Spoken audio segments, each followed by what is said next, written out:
DMTV Info, votre chaîne d'information en temps réel. La politique, la santé, le sport, les faits de société, la musique, les rumeurs et bien plus encore. Vous découvrirez cela dans notre chaîne DMTV Info.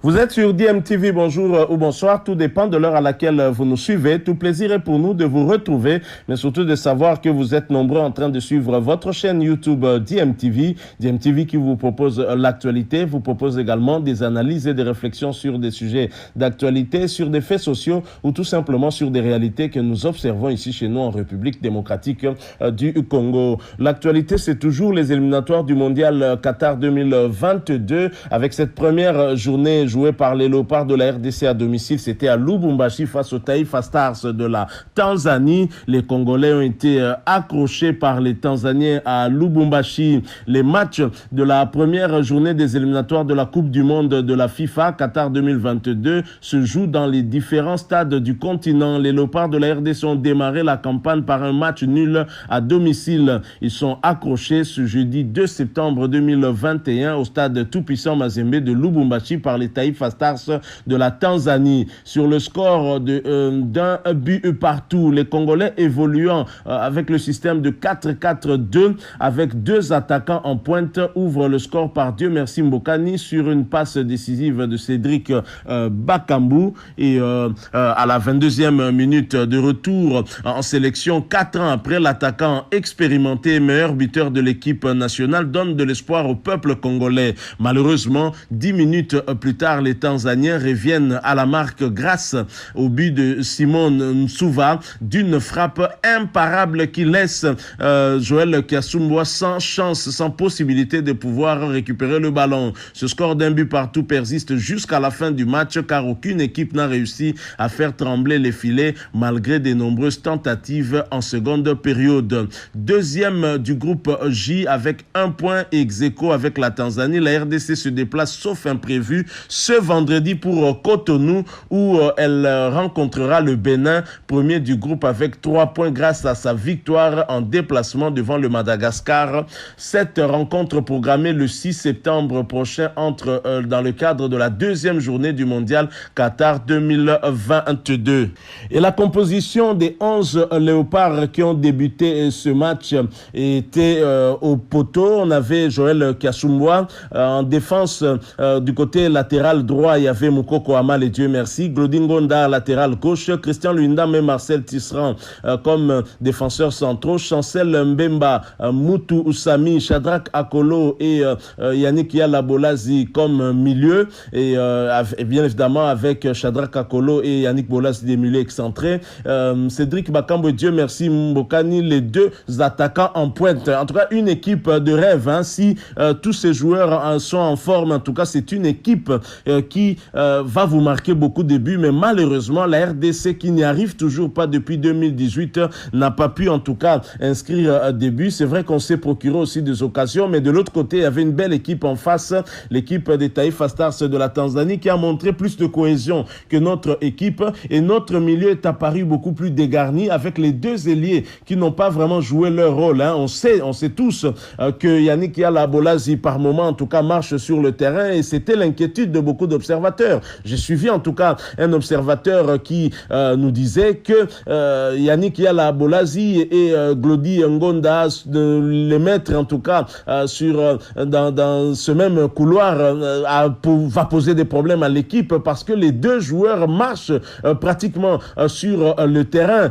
et évidemment deviner également si le but inscrit par les Tanzaniens venu de quel côté. C'était du côté de Glody Ngonda justement qui était parti à l'aventure et qui marchait comme vous pouvez le voir sur cette photo. Glody Ngonda est resté très loin et lors de cette attaque des Tanzaniens sur son couloir, et évidemment Marcel Tisserand et Christian Luindama esselés ne pouvaient pas faire grand chose avec Moutou Sami qui était désespéré aussi. Évidemment de l'autre côté il faut saluer aussi cette belle frappe de l'attaquant tanzanien qui a réussi à tromper Joël Kiasumwa. Donc je crois qu'on n'a pas vraiment eu trop de chance. C'est vrai qu'on se plaignait de ce problème de timing qui ne nous a pas favorisé. Mais ce que je n'ai pas compris, comment Hector Raoul Cooper a préféré titulariser 3 joueurs qui sont arrivés le mardi et qui physiquement ne devaient pas en tout cas être au point puisque la fatigue aidant. Est-ce qu'ils ont eu suffisamment de temps pour récupérer? Je dirais tout de suite que non. Alors qu'on avait la possibilité de laisser Chancel Mbemba dans la charnière centrale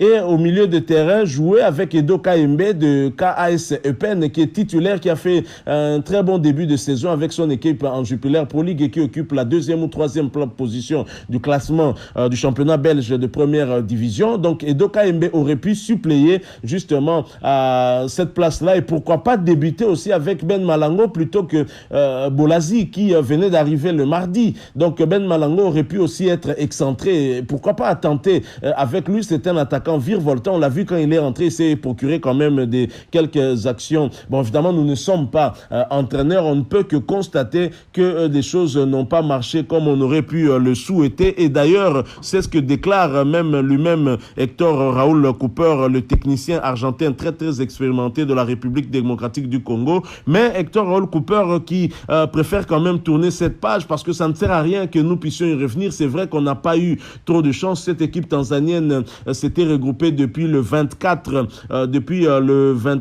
août dernier, donc une semaine plus tôt que nous. Et cette équipe composée essentiellement des joueurs locaux a donc déjà des automatismes plus que notre équipe. Et avec ce changement à la tête du staff technique, il faut aussi que les joueurs puissent s'imprégner de la nouvelle philosophie de jeu, nouvelle philosophie tactique apportée par cet entraîneur. Il n'a pas assez de temps pour faire asseoir cela. On a besoin de résultats tout de suite. C'est vraiment un problème et j'espère qu'au fur et à mesure des matchs, entre-temps, nous limitons les dégâts et puis après, l'équipe va monter en puissance. Et Hector Raoul Cooper espère harmoniser en tout cas certains détails pour gagner face au Bénin. Bénin qui occupe la première place dans notre groupe après sa belle victoire au Madagascar, 0 but contre 1. On espère pouvoir régler des petits pépins pour gagner le prochain match. Je ne suis pas content en réalité parce qu'il y a des détails que nous n'avons pas travaillé en entraînement et surtout le but, on pouvait l'éviter, mais comme on n'a pas eu le temps de travailler, ben voilà, on l'a pris. Voilà Hector Cooper. C'est vrai que si Hector Cooper n'a pas eu le temps de travailler tous les détails, c'est tout à fait normal parce qu'il n'a pas eu de temps du tout. Et voilà, donc malheureusement, contrairement à notre adversaire du jour, nous on n'a pas eu le temps. L'adversaire a eu le temps puisque l'équipe tanzanienne était regroupée depuis le 24 parce que la majorité de ces joueurs, 90%, je dirais même 95%, ce sont des joueurs évoluant en Tanzanie, à Young Africa, Simba SC ainsi qu'à ZAM. Et donc, ils n'ont pas eu de difficultés de ce côté-là. Donc, donnons encore la chance à nos poulains et espérons que les choses aillent pour le mieux lors de cette prochaine rencontre. Il faudra absolument gagner au Bénin. Donc, la RDC sort déjà les calculettes dès la fin de cette première journée avec la victoire du Bénin au Madagascar. Si nous ne gagnons pas le Bénin, ça va être compliqué pour nous. Il faut battre le Bénin. En ce moment-là, les 2 points perdus ici à domicile sont récupérés au Bénin. On peut maintenant se positionner. Peut-être qu'on aura un duo de tête, soit avec la victoire de la Tanzanie face au Madagascar à la maison. Voilà, donc on doit absolument gagner ce match-là. Donc, pas le temps de réfléchir, pas le temps en tout cas de tergiverser. Besoin de résultats tout de suite si on veut se mettre en bonne position pour être premier de notre groupe et ainsi aller du côté du Qatar 2022. D'abord, ça passe par cette deuxième étape, celle des barrages. Alors après ce match, bien évidemment, le programme, vous l'avez suivi, sauf imprévu, c'est ce vendredi 3 septembre 2021 que l'équipe doit déjà s'envoler pour le Bénin. Je souhaite que ce soit aujourd'hui. Et il y a 10 joueurs qui sont restés à la récupération, les autres à l'entraînement. Après le match nul d'un but partout face au Taifa Stars de la Tanzanie, les Léopards de la RDC tournent les regards vers le match de la deuxième journée des éliminatoires de la Coupe du Monde de la FIFA Qatar 2022. Ce vendredi 3 septembre 2021, le groupe est scindé pour préparer le match contre les écureuils du Bénin du lundi prochain. 10 joueurs sur les 11 du départ resteront à l'hôtel et les autres à l'entraînement à 11h au stade du tout-puissant Mazembe. Le staff technique conduit par le sélectionneur principal Hector Raoul Cooper a demandé aux 10 joueurs de départ, Joël Kiasumwa, Moukoko Amale, Glody Ngonda, Christian Luindama, Marcel Tisserand, Chancel Mbemba, Samuel Samuel Moutoussami, Shadrach Akolo, Dieu merci Mokane Cédric Makambu de rester à l'hôtel pour la séance de récupération avec le staff médical, massage et glace. Le reste du groupe, dont Yannick Bolazi qui a joué 45 minutes, ainsi que les entrants, Brita Sombalonga, Fabrice Ngoma Luamba, Ben Malango et Joël Ngandou Kayamba de Victoria Pleasant en République tchèque s'entraîneront à 11h au stade du tout-puissant Mazembe de Lubumbashi. Le départ de la sélection vers Cotonou interviendra plutôt samedi dans la soirée. Ça m'attriste encore. Hein. J'espérais que le programme soit maintenu pour ce vendredi parce que, bon, arriver encore tard, c'est ce qui nous pénalise. Hein. Franchement, on ne tire toujours pas des leçons. Il fallait affréter un avion pour que les joueurs partent aussitôt parce que les Béninois sont sûrement déjà rentrés chez eux, quittant Madagascar. Enfin, je suppose, hein, n'est pas confirmé. Alors, la situation au niveau du classement, c'est le Bénin qui a 3 points, goal la virage plus 1, la Tanzanie et la RDC 1 point chacun, goal 1 point chacune, hein, pardon, goal différence 0, le Madagascar 0 point, goal différence moins 1. Donc voilà la situation dans notre groupe et la deuxième journée pourra déterminer encore un peu plus davantage lequel des 4 pays va bien se positionner pour la suite de ces éliminatoires. Merci à vous qui nous avez suivis. Nous sommes arrivés à la fin. Si vous avez aimé ce sujet, laissez-nous un maximum de j'aime, hein, likez cette vidéo. Aussi, merci de partager avec nous votre point de vue si vous en avez un sur ce sujet. Et n'oubliez pas d'activer la